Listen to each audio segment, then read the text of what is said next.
Nababawasan din ba ng laman ang inyong mga GCash account? So baka nakalink yan guys sa mga application na naka-auto debit. So ang kailangan natin dyan is i-unlink natin yan kung saan man yan naka-link sa ibang application.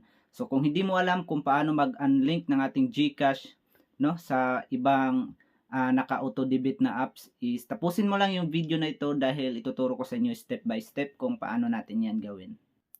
Open lang natin yung ating Play Store app natin. Tapos tap natin dito yung logo ng ating account.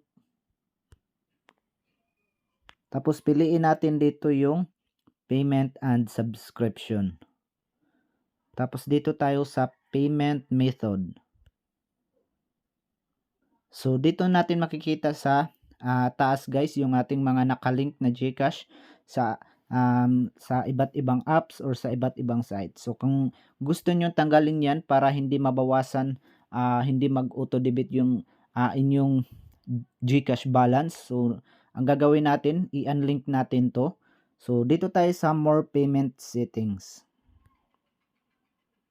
So hintayin lang natin guys na maglo-load siya. So ma-automatic mapupunta tayo sa Chrome, no? So dito tayo sa payment center nila. So dito, ito yung ating GCash na nakalink sa ibang app or sa ibang site, no? So i-tap lang natin dito yung remove. Then tap natin dito ulit, remove. So ayan guys, no payment method yet. So wala na siya. So kung babalik tayo sa ating GCash at saka i-load natin ulit yan.